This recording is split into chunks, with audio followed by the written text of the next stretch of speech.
నా మధ్య, హర్ష సాయి మధ్య మాకేమీ పర్సనల్ గొడవలు లేవు. మీ పొలం ఇద్దరి మధ్య గొడవలు గట్టి లేవు. పంచాయతీ లేవు కదా ప ప పొలం గొడవలు పర్సనల్ విషయం లేవు. కానీ ప్లస్ నేను సేమ్ ఏజ్ గ్రూప్ కూడా కాదు. అవును. నా నా ఏజ్ 43 ఇయర్స్. మ్మ్. సో గత కొంతకాలంగా ఒక 4 ఇయర్స్ బ్యాక్ బెట్టింగ్ యాప్స్ తోని ఇతను సాయం చేస్తున్నాడు అన్న నిజాన్ని ప్రజలకి చెప్పినందుకు అప్పట్లో తన సోషల్ మీడియా ఫాలోవర్స్తోని రాజేష్ మహాసేన లాంటి వాళ్ళతోని నన్ను పిచ్చి బూతులు తిట్టించాడు. యూట్యూబ్లోను, ఇన్స్టాగ్రామ్లోను పచ్చి బూతులు తిట్టించాడు. అంటే ఆయన చెప్తున్న వెర్షన్ బెట్టింగ్ యాప్ తో చేయించడం నేరం అని మీరు కాదు, చట్టమే చెప్తుంది.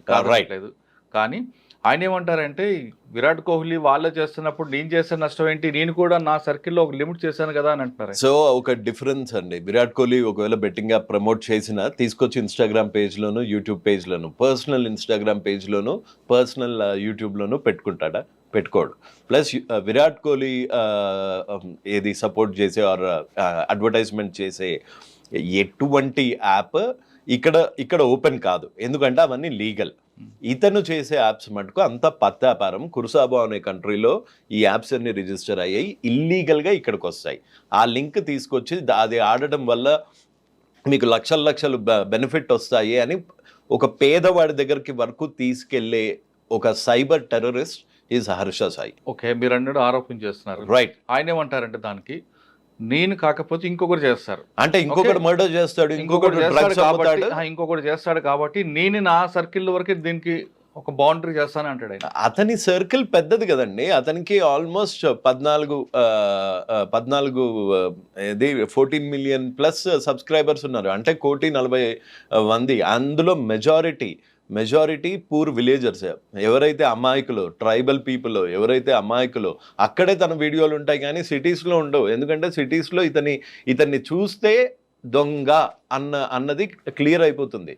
అట్లీస్ట్ 10th క్లాస్ అన్న, ఇంటర్మీడియట్ అన్న చదువుకున్న వాడికైతే ఇతన్ని చూస్తే ఈ హర్ష సాయి అనేవాడు దొంగ, నీకు ఈ ట్రాన్స్ఫర్లు వచ్చిన ఈ రోజుల్లో డబ్బులు కట్టల్లాగా పట్టుకొని వెంట్రుక తీసినందుకు కట్టలు ఇవ్వాలి, దాన్ని వీడియో చేయాలి, దాని వెనకాల ఒక బ్యాక్గ్రౌండ్ మ్యూజిక్ పెట్టాలి, మేఘం ఉరిమింది, వర్షం కురిసింది, ఇవన్నీ చేస్తాడు, ఇవన్నీ చెయ్యాలి. ఇంత డ్రామటైజ్ చేస్తే బేసిక్ చదువుకున్న వాడికి ఎవరికైనా, అంటే ఒకళ్ళకి తప్ప, అది మన తాటికొండ చిరంజీవి గారికి తప్ప ప్రతి ఒక్కరికి ఇతను number 1 polished cold blooded criminal అన్నది అర్థమైపోతుంది. అండ్ ఇవాళ వచ్చిన ఇష్యూ ఏంటి? ఇవాళ ఒకవేళ ఆయన డబ్బులు మీరు గ్యాంబ్లింగ్ చేసి తీసుకొచ్చాడు బెట్టింగ్ యాప్ వెళ్తారు అనుకుందాం, వచ్చిందా డబ్బుల్ని పేదవాళ్ళు పంచున్నాడు కదా మీకు. ఇప్పుడు నేను మర్డర్ చేసి వచ్చి పేదవాళ్ళకి చంపుతూ వీడియోలు చేస్తా, నేను చేసిన తప్పు ఒప్పు అయిపోతుందా? కాదు. సో అంతే, డ్రగ్స్ అమ్మిన డబ్బులతో సాయం చేస్తే అది సాయం అనిపించుకుంటుందా? ప్లస్ ఇంకొకటి ఏంటి, జనాలు ఎవరన్నా ఇప్పుడు వీరప్పన్ లాంటి వాళ్ళు కూడా ఎంతో కొంత ఎవరికో ఒకరికి పేదవాళ్ళకి హెల్ప్ చేశారు. ఇతను చేసేది ఏంటి? ఇతను చేసే తప్పే. ఇతను ఒక తప్పు చేయడానికి గురించి మంచి పని చేసినట్టు యాక్ట్ చేస్తున్నాడు మాత్రమే. అతన్ని చూడండి, అతని బ్యాంక్ స్టేట్మెంట్ తీయండి, నేను మీకు పంపించిన ఇన్వాయిస్ తీయండి. 30 సెకండ్లకి ₹1,00,00,000 తీసుకునే హర్ష సాయి ఎంత సేవ చేస్తాడు? అతని నెలలు ఐటీసీ కోహినూరులో ఉంటాడు. ఎవరెవరు విజిటర్స్ వస్తారు, ఏ రష్యన్ వస్తుంది అక్కడికి, ఆ సీసీటీవీ ఫుటేజ్ అంతా తీయండి, అతనున్న సీసీటీవీ ఫుటేజ్ అంతా తీయండి. ఆయన కమిషనర్ ఆఫీస్లో కెమెరాలు తీసుకొని వెనకాల అందరికీ మాస్కులు పెట్టి వెళ్ళగలిగే హర్ష సాయి అబ్స్కాండింగ్లో ఉంటే ఎవరు పట్టుకోలేకపోతున్నారు పాపం. అబ్స్కాండింగ్ మీరు అంటున్నారు, కానీ వాళ్ళ మనుషులు మాత్రం ఖచ్చితంగా ప్రజల మధ్య ఉన్నాడు, అవసరమైనప్పుడు పోలీస్ స్టేషన్కి వస్తాడు. అంటే అసలు ఒక కంప్లైంట్, ఎఫ్ఐఆర్, ఒక రేప్ చేసిన అక్యూజ్డ్ ప్రజల మధ్యలో ఉంటే అతని గురించి ఆడియో లీకులు వస్తుంటాయి. అసలు ఆడియో లీకులు ఎట్లా వచ్చాయండి? ఆడియో లీకులు ఒక అమ్మాయి, అంటే రేపొద్దున వాళ్ళిద్దరు లేకపోతే ఇంకో అమ్మాయి, ఈ అమ్మాయే ఇంకొకళ్ళతోని కన్సెంట్తోని ప్రైవేట్ వీడియో ఉంటుంది. ఆ వీడియో వీళ్ళ టీం పంపించేస్తే ఓకేనా? అలా ఎంతమంది ఆడపిల్లల జీవితాలు ఉన్నాయి ఆ హార్డ్ డిస్క్లో. అంటే ఆయన చెప్తున్నట్లుగా అందులో అమ్మాయి అతనికి ప్రేమిస్తుంది, అదే ఆ అమ్మాయి అతన్ని ప్రేమిస్తుంది, ఆ అమ్మాయిని ప్రోత్సహించింది అనే విషయాన్ని చాలా క్లియర్ గా ఇతను ఎలా పసిగట్టాడు? ఇతను వేరే ఫోన్ తోని, వాట్సాప్ కాల్ రికార్డ్ కాదు కాబట్టి వేరే ఫోన్ తోని దాన్ని రికార్డ్ చేయాల్సినంత దిక్కుమాలిన బతుకెందుకు బతుకుతున్నాడు అంటే ప్రపోజ్ చేసేటప్పటి నుంచే ఆ అమ్మాయి మీద అనుమానం ఉందా? నిన్ను నమ్మి నీతో సినిమా తీస్తాను అని వచ్చిన అమ్మాయి ఫోన్ నువ్వు ఫస్ట్ డే నుంచే రికార్డ్ చేస్తున్నావు, ట్యాప్ చేస్తున్నావు అంటే నువ్వెంత పెద్ద క్రిమినల్. నీ ఇంటెన్షనే రాంగ్. నువ్వు ఆ అమ్మాయిని ఇరికిద్దాము అని అనుకున్నావు కాబట్టి నీ దగ్గర ఇన్ని ప్రూఫ్స్ ఉన్నాయి. నువ్వు ఆ అమ్మాయిని వాడుకొని వదిలేద్దాము అని అనుకున్నాడు కాబట్టే ఆ అమ్మాయి ప్రతి కాలు రికార్డు చేసుకొని ఇప్పుడు నేను మిమ్మల్ని బెదిరిస్తున్నానండి, నేను మిమ్మల్ని బ్లాక్మెయిల్ చేయాలనుకుంటున్నాను. సో నేను ఆబ్వియస్గా అందులో ఏమని మాట్లాడతాను, నాకు ఇష్టం లేదు, లేకపోతే నేను ఆ తప్పు చేయలేదు అని మాట్లాడతాను. అంతేగాని నేను కూడా అక్కడ ఏంటి మన ఇద్దరం ఇట్లా చేసాం కదా అట్లా చేసాం కదా అని మాట్లాడగలను. నా తప్పు వచ్చేటట్టు నేను ఎప్పుడన్నా రికార్డ్ చేసుకుంటానా? సో వాడి రికార్డింగ్స్ పట్టుకొని అదేదో పెద్ద ప్రూఫ్ అన్నట్టు చాలా మంది విర్రవీగుతున్నారు. అది ప్రూఫ్స్ కాదు, అది వాడు చేయాలనుకున్న తప్పు చేసేసాడు. ఆ అమ్మాయిని రేప్ చేయాలనుకున్నాడు, చేసేసాడు. ఆ అమ్మాయికి మత్తు మంది ఇచ్చి నూడుగా వీడియోలు తీయాలనుకున్నాడు, చేసేసాడు. సేఫ్ సైడ్లో ఏమి ఉండాలి, ఇతనికి అగేన్స్ట్గా ఏ సాక్ష్యం ఉండకూడదు, అందుకని రికార్డ్ చేసి పెట్టుకున్నాడు. అదే జరిగింది అనుకుందాం. మీరే ఒక్కసారి ఆలోచించండి సార్. లేదు, నేను మీ వైపే మాట్లాడుతున్నా. అది కరెక్ట్గా మీరు చెప్పింది వాల్యుబుల్ పాయింట్. ఆ అమ్మాయితో నిజంగా లవ్ అఫైర్ ఉంది అనుకుందాం, లేదా అమ్మాయి ప్రపోజల్ పంపింది అనుకుందాం, స్టార్టింగ్ ఫ్రమ్ ద బిగినింగ్ వచ్చినప్పుడు నిజంగా ఆయన ప్రేమికుడు కాదో అని ఉన్నప్పుడు సున్నితంగా తిరస్కరించవచ్చు, లేదంటే ఏదో ఇష్యూ చేయొచ్చు. అంటే కానీ అప్పటి నుంచి ఎవిడెన్స్ బిల్డప్ చేసుకున్నాడు అంటే కొంచెం నెగిటివ్ ఉంది మైండ్ సెట్ లో అర్థం అవుతుంది. అసలు ఇదంతా ఈ అమ్మాయికి తెలియకుండా వాడి ట్రాప్ లో పడిపోయింది. రైట్ అండి, ట్రాప్ చేశాడు అమ్మాయి. రైట్, నేను ఆ అమ్మాయి వైపే ఇప్పటికీ మాట్లాడతా. కానీ ఇన్సిడెంట్ జరిగింది 2023లో, లాస్ట్ ఇయర్. మరి అప్పుడే కంప్లైంట్ ఇవ్వకుండా ఎందుకు 1 year వరకు ఆగిందా సార్? ఒక అమ్మాయికి అబ్బాయికి మధ్యలో రేప్ అయ్యిందా? వాళ్ళు ఏ టర్మ్స్లో ఉన్నారు? మంచి టర్మ్స్లో ఉన్నారా, చెడ్డ టర్మ్స్లో ఉన్నారా? ఇంకా బెదిరించలేదా? ఇప్పుడు జానీ మాస్టర్ గారి కేసులో చూసుకుంటే 4 ఏళ్ళకి వచ్చింది, ఇంకా 10 ఏళ్ళకి వచ్చిన కేసెస్ కూడా ఉండొచ్చు. అలా ఇక్కడ హర్ష సాయి అనే అతన్ని విక్టిమైజ్ చేయట్లేదు. ఒక క్రిమినల్ని అమ్మాయికి ధైర్యం లేకపోవచ్చు కదా. ఇప్పుడు మామూలుగా బెట్టింగ్ యాప్స్ మీద పోరాడుతున్న నా మీదే ఇన్ని కేసులు రిజిస్టర్ చేయించిన హర్ష సాయి ఎటువంటి ఇన్ఫ్లుయెన్స్ లేకుండా ఉన్నాడా? మీరే చూశారు. కమిషనర్ మనలాంటి మధ్యతరగతి వాళ్ళని కమిషనర్ని కలవటానికి, లేకపోతే కమిషనర్ గారి దగ్గర ఒక కంప్లైంట్ రిప్రజెంటేషన్కి వెళ్ళడానికి గేట్ బయట, ఆఫీసు బయట ఒక స్టాంప్ వేసేసి పంపించేస్తారు. అలాంటిది ఓ కెమెరా పెట్టుకొని, ఓ సూటు బూటు వేసుకొని, బుడబుక్కలు అదోలాగా వెనకాల అందరిది మాస్కులు వేయించుకొని అంత దర్జాగా, దానికి బ్యాక్గ్రౌండ్ మ్యూజిక్ ఏదో కింగ్ వస్తున్నట్టు టా అనుకుంటూ లోపలికి వెళ్ళి ఆ దిశా దివ్యాంగ్ది పెట్టి వైజాగ్లో పెద్ద సభ పెట్టి అంతమంది. అసలు ఫస్ట్ ఆఫ్ ఆల్ ఇవన్నీ కాదు సార్, దిశా దివ్యాంగ సురక్ష బ్రాండ్ అంబాసిడర్ MOU అంటే మెమరాండం ఆఫ్ అండర్స్టాండింగ్ ఎందుకు రద్దు చేశారు? ఆ రద్దు చేసిన విషయం ఎందుకు బయట పెట్టలేదు? ఆ వీడియోలన్నీ ఎందుకు తీసేశాడు? అతని పేజ్లోనే కాదు, అతని ఫ్యాన్ పేజ్లో కూడా దిశా దివ్యాంగ సురక్ష. ఏం దిశా దివ్యాంగ సురక్ష ఎక్కడుంది? నువ్వు అసలు అది ఆ మెమరాండం ఆఫ్ అండర్స్టాండింగ్ ఎందుకు క్యాన్సిల్ అయ్యింది, ఇది క్యాన్సిల్ అయ్యింది అని కూడా చెప్పకుండా నువ్వు ఎందుకు తిరుగుతున్నావు? ఈయన దగ్గర నాకు తెలిసి కమిషనర్ గారిని కూడా మిస్లీడ్ చేసి ఉంటాడు. ఆయన ఆడియో కూడా ఏమన్నా పెట్టుకొని బ్లాక్మెయిల్ చేసినా చేస్తాడు. అంత పెద్ద బ్లాక్మెయిలర్ హర్ష సాయి. అంటే వైజాగ్ లో కమిషనర్ గారితో MOU అనేది క్యాన్సిల్ అయింది. అయితే ఈయన బ్యాక్గ్రౌండ్ తెలిసి ఆయన ఏమైనా క్యాన్సిల్ చేసి ఉండొచ్చు కదా. ఇతని బ్యాక్గ్రౌండ్ తెలిసి ఆయన క్యాన్సిల్ చేసి ఉండొచ్చు. డెఫినెట్ గా ఇతని బ్యాక్గ్రౌండ్ తెలిసి, ఎవరన్నా ఇతని బ్యాక్గ్రౌండ్ తెలిస్తే ఇతనికి జనాల్లో ఆదరణ తగ్గిపోతుంది. He is a serial offender, he is a rapist, he is a womaniser, he is a cheat, he is a criminal. లేకపోతే ఈ క్రిమినల్ ఐడియాస్ రావు.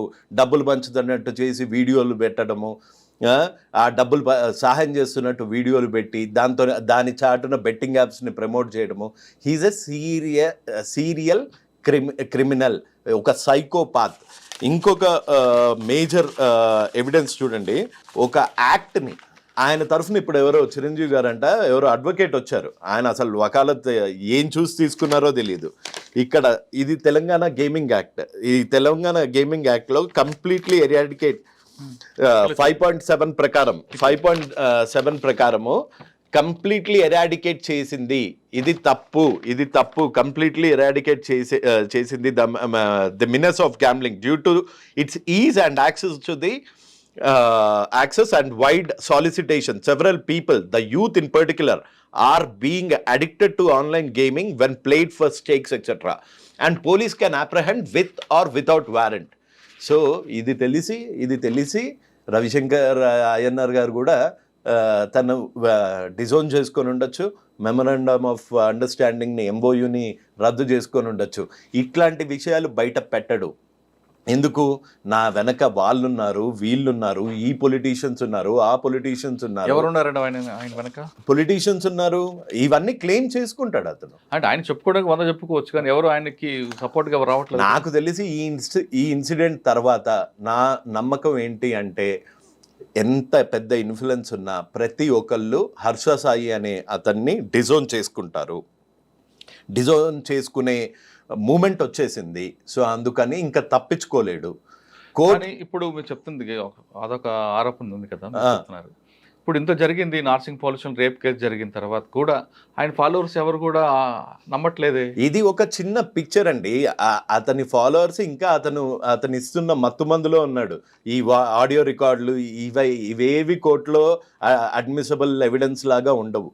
సో ఈ వాయిస్ రికార్డులు, ఈ పత్తాపారము యూట్యూబ్ వ్యూస్కి మటుకు సరిపోతుంది. కానీ ఒక్కసారి కోర్టు జడ్జి గారు చూశారు అంటే మటుకు డెఫినెట్గా ఇతనికి శిక్ష పడటం ఖాయం, ఇతను జైలుకి వెళ్ళటం ఖాయం. అండ్ బెట్టింగ్ యాప్స్లో ఇతని బ్యాంక్ అకౌంట్స్ అన్నీ ప్రోబ్ అయ్యి, ఈడీలో ప్రోబ్ అయ్యి, ఇతను చేసిన పత్తాపారము, ఇతని వెనకాలన్న పొలిటీషియన్స్ ప్రతి ఒక్కళ్ళు రోడ్డు మీదకి రావటం 100% అవుతుంది. ఇంకో చెప్పండి, అతని దగ్గర సాయానికి వెళ్ళిన ఒక అమ్మాయిని ఎట్లా మాట్లాడాడు అన్నది మీకు ఒక ప్లే చేసి వినిపిస్తాను. నిజంగానే వాడు బ్రోకర్ నా కొడుకు సార్. నిజంగానే వాళ్ళు చీప్గా మాట్లాడతాడు సార్. వాడు లేడీస్కి కొంచెం కూడా రెస్పెక్ట్ అనేది లేదు సార్ వాడి దగ్గర. అంటే మీరు ఆ అమ్మాయి చెప్తున్నట్లు ఆరోపణలో నిజమే ఉండొచ్చు, కానీ ఇంకొక పార్ట్ తీసుకుంటే. ఒక్క నిమిషం. నా పేరు వచ్చి గులాబ్ జాన్ అండి. వీడియోస్ అన్ని చూసి పూర్ పీపుల్స్ కి హెల్ప్ చేస్తున్నారని నేను, మా అక్క, మేమందరము ఆర్కే బీచ్కి వెళ్ళాము. అప్పుడు నా ప్రాబ్లం చాలా పెద్దదిగా ఉన్నది. నాకు మైండ్ అనేది పని చేయదండి. హెల్ప్ చేస్తాడు అని ఆశపడి వెళ్ళిన అమ్మాయిని ఎంత ఘోరంగా తిట్టాడు. అంటే ఇక్కడ 2 రకాలు ఉంటాయండి గారు. ఒక మనిషి మీ దగ్గరికి సహాయం కోసం వచ్చారు, మీరు సహాయం చేశారనుకోండి, సామ్రాట్ యువ సామ్రాట్ కాదు భారత్ సామ్రాట్ అయినా అని పొగుడతారు. అవును, ఓకే, అవును. మీరు యువకుడు కాదు కానీ యువకుడు సామ్రాట్ అంటారు మీకు. ఒకవేళ మీరు కానీ మీకు చేతనైతే చేస్తారు, మీ వల్ల కాలేదనుకోండి, మీరు సున్నితిగా తిరస్కరించినా వాళ్ళు ఏం చేస్తారంటే ఈయన యువ సామ్రాట్ కదా ముసలి సామ్రాట్, ఈయన వాళ్ళ చేస్తాడు, ఈయన అదన్నాడు ఇదన్నాడు చెప్తూ సాధారణంగా మనుషులు నైజం అది. మరి ఆ దీంట్లో మనం ఈమెను చూడకూడదు. అంటే ఒక 15 రోజులు వైజాగ్ బీచ్లో పిల్లల్ని వేసుకొని ఉన్న వాళ్ళని కూడా ఒకవేళ సాయం చేయలేనమ్మా అని ఉంటే, సాయం చేయలేనమ్మా నా ఆర్థిక పరిస్థితి బాగాలేదు అని ఉంటే, ఆవిడ ఇలా మాట్లాడేది వాళ్ళు కాదు. ఆవిడ్ని తిట్టారు, దుర్భాషలాడారు. ఆవిడ ప్రూఫ్స్తో పాటు పంపించింది, మీకు పంపిస్తాను అవన్నీ. సార్ ఇప్పుడు మన ఈ కేసు గురించి చూద్దామండి. ఆయన ఏం చెప్తారంటే హర్ష సాయి, నాకు ఆమెకి మధ్యన ప్రొడ్యూసర్ అండ్ హీరో మధ్య కనెక్షన్ మాత్రమే. ఓకే, ఆమె నాతో సినిమా తీస్తా అన్నారు. ఆమెతో పాటు ఎవరో బాలచంద్ర అనే వ్యక్తి ఆయన ఉన్నారు. కానీ నా దగ్గర అడ్వాన్స్ ఇస్తాను ఏమీ లేదు. వాళ్ళు నన్ను పెట్టుకుని అప్పులు చేయడం స్టార్ట్ చేశారు, నా కాల్ షీట్ చూపించుకుంటూ. నా కాల్ షీట్, నా ఫేస్ చూపించుకొని అప్పులు చేస్తున్నారు. ఆ విషయం నాకు వేరేదో తెలిసిన తర్వాత బ్యాంక్ స్టేట్మెంట్ తీసుకురండి మీది, మీకున్న ఎసెట్స్ చూపించండి, ఫస్ట్ సినిమా కాబట్టి మధ్యలో ఆగిపోతే నేను బాధపడాల్సి వస్తుంది అని అడిగిన దగ్గర నుండి వాళ్ళిద్దరూ ఈ విధంగా నన్ను బ్లేమ్ చేస్తూ తిరుగుతున్నారు అంటారు. వీని ముఖం సార్, వీనికి యాక్టింగ్ రాదు, పాట రాదు, ఎయిడ్స్ పేషెంట్ లాగా మాట్లాడతాడు, ఇన్ని పెట్టి అంట 2 కోట్లు అడ్వాన్స్ ఇచ్చిర్రంట. వాళ్ళకి బేసిక్ సినిమా మీద నాలెడ్జ్ లేదు. ఒక స్టోరీ ఈడే డైరెక్టరు, ఈడే మ్యూజిషియను, ఈడే హీరోయిన్ కూడా ఈయనే చేయమనండి. అదేదో భాస్కర్ అవార్డు లాగా హర్ష కసాయి అవార్డ్స్ అని వీడికే ఇప్పిద్దాము. అంటే 2 కోట్లు ఇవ్వడం అవాస్తవం అంటారా వాస్తవం అంటారా? నాకు తెలీదు. మీ వర్షంలో నేనైతే ₹2 ఇయ్యా విన్ యాక్టింగ్ కి. నేనైతే ₹2 ఇయ్యా. ఎయిడ్స్ పేషెంట్ లాగా కింద వండుకుంటాడు, లేస్తాడు. నిజంగా చావు అంటే మనిషి చచ్చినప్పుడే తెలుస్తుంది అంటే, అరే అది అది యాక్టింగా? చావు అన్నది మనిషి చచ్చినప్పుడే తెలుస్తుంది. దానికి నువ్వేమన్నా గలీలియో లాగా యురేకా అనుకుంటా బయటకు వచ్చి చెప్పడానికి అందులో ఏముందిరా భయ్? అది ఆ టీజర్ని కూడా కొంతమంది వావ్ సూపర్ అంటే వాళ్ళ కళ్ళు లేవు. థంబ్నెయిల్స్ ఎట్లుంటాయంటే, ఒక్క సినిమాతో ప్రభాస్, పవన్ కళ్యాణ్, రామ్ చరణ్, ఎన్టీఆర్కి అందరికీ చెమటలు పట్టించిండట. ఏది మీరు అంటే కొంచెమన్నా సిగ్గుండాలి సార్. అంటే పెట్టుకొని కన్నా మన ఆడియో టీజర్ లాంచ్ థంబ్నెయిల్ ఏంటంటే, ఒక్క ఇంటర్వ్యూతో ఒక్క మీడియాతో నువ్వు గుక్క తీసుకోకుండా అండ్ కుక్కలాగా అరవకుండా, కుక్కలాగా చేయకుండా నువ్వు ఒక్కటి చెయ్యవయ్యా. ఒక చిన్న వేమన శతకం చెప్పు, ఒక చిన్న పద్యం చెప్పు, ఒక చిన్న ఫార్ములా చెప్పు. అంటే సినిమా యాక్టర్ అవన్నీ అవసరం లేదు అనుకుంటున్నాడు. అదే ఒక ఎక్స్పీరియన్స్ లేదు. మీరు మళ్ళీ బ్యాక్ వెళ్దాం. హర్ష సాయి అన్న వ్యక్తికి 2 కోట్లు తీయడానికి అడ్వాన్స్ తీయడానికి ఆయన పవన్ కళ్యాణ్ అని మీరు అంటున్నారు. కళ్యాణ్ గారికే ఇచ్చిన అగ్రిమెంట్స్ ఉంటాయి కదా. అంటే ఇప్పుడు ఈయనకి హర్షకి 2 కోట్లు ఇచ్చారని ఆమె చేసిన ఆరోపణ కూడా అవాస్తవం అనుకోవచ్చా? వాస్తవమా మళ్ళీ చెప్తున్నా. అసలు టీజర్ అయితే బయటకు వచ్చిందా? వీని 3rd క్లాస్ యాక్టింగ్ అయితే బయటకు వచ్చిందా? వీనితో సినిమా తీద్దామని నా అంత పెద్ద సూపర్ స్టార్తో సినిమా తీద్దామని ఇల్లే వచ్చిర్రా అంటారా? ఇన్ని వాస్తవాలు అయినప్పుడు, ఇన్ని టీజర్లు బయటకు వచ్చినప్పుడు వాళ్ళు అడ్వాన్స్ ఇచ్చారు లేకపోతే వాళ్ళు డబ్బులు ఇచ్చారు అన్నది ఒక్కటే అవాస్తవం అని ఎందుకు అనుకుంటున్నారు? కానీ హర్ష చెప్పే విషయం ఏంటంటే, నన్ను పెట్టుకొని 2 కోట్లు వాళ్ళు అప్పులు చేస్తున్నారు, వాళ్ళ స్టేట్మెంట్ ఇవ్వమంటే. అసలు వీన్ని నేను హర్ష సాయితోని సినిమా తీస్తా, ఇప్పుడు నేను తీస్తా సినిమా, నాకు ఎవడన్నా అడ్వాన్సులు పంపించండి. ₹10 రావు, ₹10 రావు. అంటే టీజర్ రిలీజ్ అయింది కదా వాళ్ళు. 10 వాళ్ళకంత తెలివి ఉంటే ఈ దిక్కుమాలినోడి దగ్గర ఎందుకు ఇరుక్కుంటారు సార్? సరే, హర్ష విషయంలో వాళ్ళు డబ్బులు ఇచ్చారు అనుకుందాం టెంపరీగా. కానీ ఈ రిలేషన్షిప్ విషయం వచ్చేసరికి హర్ష రేప్ చేశాడని ఆమె కంప్లైంట్ చెప్పారు కాబట్టి ఒక విక్టిమ్ చెప్పిన మాటలు మనం ఖచ్చితంగా నమ్మాల్సిందే. ఎందుకంటే ఒక స్త్రీ 4 గోళ్ల మధ్య జరిగిన విషయాన్ని బయట చెప్పిందంటే ఖచ్చితంగా సంథింగ్ హ్యాపెండ్. రైట్. ఇంతకాలం ఎందుకు ఆమె ఆగింది? వెంటనే ఇచ్చుంటే ఒక బెనిఫిట్. సార్ మీరు అన్నట్లు బెదిరింపు ఉంది, ఎవరో బెదిరించారు, లేదా యువ సామ్రాట్ ఏ విధంగా అయితే కేసులు పెట్టి వేధించాడు అదే విధంగా తన కూడా ఇరుక్కుంటుందని భయపడి ఆగింది అనుకుందాం. కానీ 1 year వరకు ఎందుకు ఆగాల్సి వచ్చింది? వాడి క్లెయిమ్ ఏంటంటే, వాడి అమ్మాయి ఎందుకు ఆగాల్సి వచ్చింది? నేను దానికి 1 word ఆన్సర్ ఇస్తా. హర్ష సాయి అనే రేపిస్ట్ అనుకుంటాడు, నా వెనకాల అమ్మాయి ఉంది అనుకున్నాడు ఇన్ని రోజులు. అంటే ఎలా? ఏ విధంగా? అదే నన్ను ఆడిస్తోంది అని. నేను ఎప్పుడైతే సార్ బండారం బద్దలు కొట్టానో, ప్రతి వీడియో ఎప్పుడైతే మిలియన్స్ ఆఫ్ వ్యూస్లోకి వెళ్ళిపోయాయో, అప్పటి నుంచి ఈ బాధితులకి ఒకలాంటి భరోసా వచ్చింది, ఒకలాంటి ధైర్యం వచ్చింది. అంటే ఇప్పుడు ఇకపై అమ్మాయి లాంటి వాళ్ళు కూడా ముందుకు వస్తారంట. ఆల్రెడీ కాంటాక్ట్ లో ఉన్నారు. This is just the beginning of a very big dirty picture. మనం ఒక టైల్ ని చూస్తున్నాము. ఇది బెట్టింగ్ యాప్స్ తోని స్టార్ట్ అయినా ఇది ఎంత పెద్దగా వెళ్తుంది అన్నది నాకు కూడా బై గాడ్స్ గ్రేస్ నాకు కూడా కొన్ని ఆధారాలు వచ్చాయి. నన్ను కొంతమంది వేరే విక్టిమ్స్ కూడా కాంటాక్ట్ చేశారు. వాళ్ళకి ఇంకా ధైర్యంగా బయటికి వచ్చి ఇతను చేసిన దుర్మార్గాలు చెప్పడానికి అమ్మాయిలు సార్, వాళ్ళ ఫ్యామిలీ ఉంటుంది, పెళ్లి కావాల్సిన ఏజ్లో ఉంటారు. ఇలా బయటికి వచ్చి మీడియాలో అంతా రచ్చరచ్చ అయిపోతే వాళ్ళకి పెళ్లి కాదు అని వాళ్ళ మదరు ఫాదరు సూసైడ్ చేసుకుంటా అని బెదిరించిన వాళ్ళు కూడా ఉన్నారు కొంతమంది ఇతని విక్టిమ్స్. సో ఇతని గురించి నా వాయిస్ విని నా వెనకాలకు వచ్చి బాధితులు ఉన్నారు, కానీ బాధితుల వెనకాల నేనున్నాను, కానీ నా వెనకాల బాధితులు లేరు. ఇకపై వస్తారు. ఇక చెప్పా కదా, ఇది just beginning of a very big dirty picture, just the beginning. ఇతను ఎంత క్రిమినల్, ఇతను ఎంత ఎంతమంది అమ్మాయిల జీవితాలతో ఆడుకున్నాడు. తనే చెప్పాడు కదా, నా దగ్గర 10 హార్డ్ డిస్కులలో అమ్మాయిల ఫోటోలు పెట్టుకునే పర్వర్టెడ్ గై నువ్వు ఏదో పెద్ద సమాజ సేవకుడిలాగా ట్రూత్ విల్ ట్రయంప్ కూడా కాదు, ఇట్లా పెట్టి my lawyer Tadikonda Chiranjeevi will address అంటే ఏం అడ్రస్ చేస్తాడు? ఆయనను కూర్చోబెట్టి ఆయన తద్దనా బద్దనా అంటున్నాడు, అక్కడ ఛత్రపతి డైలాగులు చెప్తున్నాడు. చెప్పండి, అంటే ఈ ఇష్యూ ఇక్కడతో కాదు, ఇంక ముందు ముసల పండుగ అంటారు. అసలు యాక్చువల్గా మనం చిన్నప్పుడు చదివాం, పువ్వు పుట్టగానే పరిమళిస్తుంది అన్నట్టు. ఈ హర్ష సాయి ఫ్యామిలీ బ్యాక్గ్రౌండ్ ఏంటి? రాధాకృష్ణ కతియార్ ఏ వ్యాపారం చేసేవారు? ఆయన వడ్డీ వ్యాపారా కాదా? ఎంతమంది పేదవాళ్ళ రక్తం తాగాడు? ఇతను గీతం కాలేజ్లో ఇతను చేసిన చేష్టలేంటి? అసలు నేను ప్రతి ఒక్క పేరెంట్కి, ఈ హర్ష సాయి అనే వాడిని ఫాలో అయ్యే ప్రతి ఒక్క పేరెంట్కి, ప్రతి ఒక్క మనిషికి చేతులు జోడించి చెప్తున్నా, మీ పిల్లలు గనక ఇట్లాంటి వాడిని గనక ఫాలో అయితే వాళ్ళు కూడా అలానే తయారవుతారు. చదువు సంధ్యలు వదిలేసి ఈ ఫేక్ వీడియోలు చేసుకుంటూ ఈ ఫేక్ ఫాలోవర్స్ గురించి ఒక ఫేక్ వరల్డ్లో బతుకుతారు.